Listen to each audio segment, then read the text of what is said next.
Now let's see the situation in areas hardest hit by massive flooding. Let's go first to Zambales and Olongapo with mobile journalist Arles de los Santos. Arles, what's the latest from your end?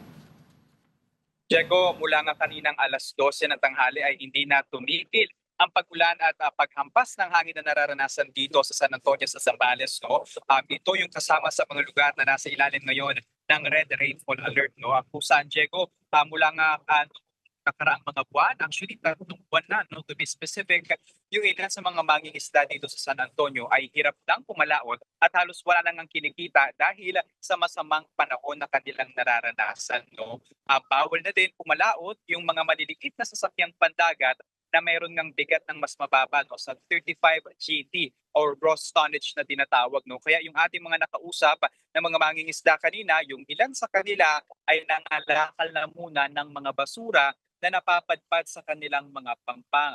Kagaya na lamang dito, Diego, sa Barangay San Miguel, kung nasaan tayo ngayon, no?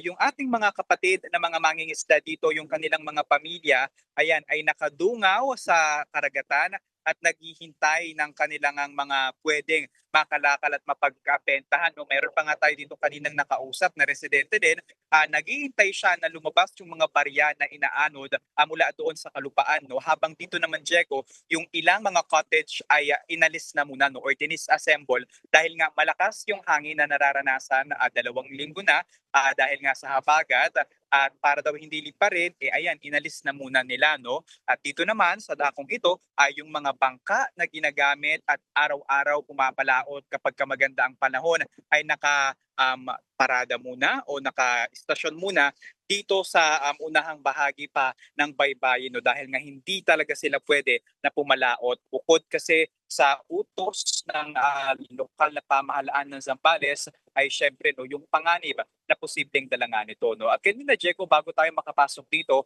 ay nakita natin, no, bumungad sa atin ang mga baha pa rin ng mga kalsada dahil yung ilan nakita natin walang maayos na drainage habang yung ilang palayan naman ay lubog pa rin sa tubig dahil sa ulan na dala ng habagat.